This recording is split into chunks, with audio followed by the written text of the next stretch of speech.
दोस्तों देख सकते हैं मेरे पास एक प्रेशर लाइटर है और ये दोस्तों मार्केट में आपको 150-160 रुपए रेंज में आता है।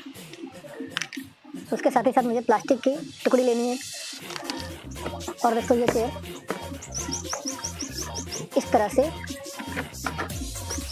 आपको रख लेनी है। अब दोस्तों मेरा काम स्टार्ट होता है। इसको इस तरह से हमें अच्छी तरह से पकड़ के रखना है।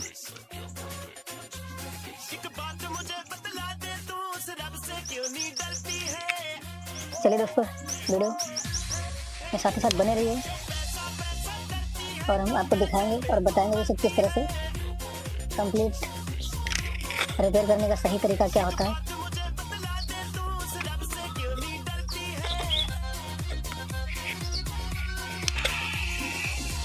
दोस्तों हमें यहाँ पे प्लास्टिक स्टार डालनी पड़ेगी क्योंकि ये हमारा जॉइंट होता है।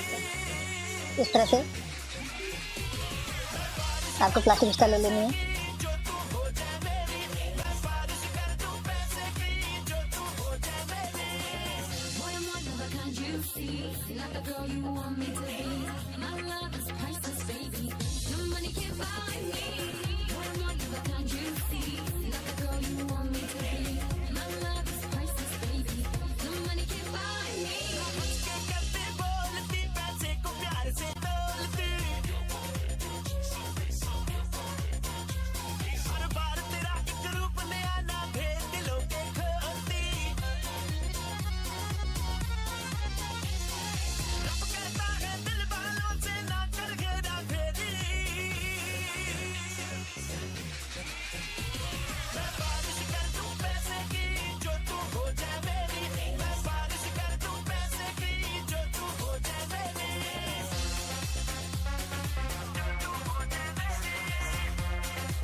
For more entertainment, log on and subscribe to www.youtube.com/Venus.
Vikas DJ Vikas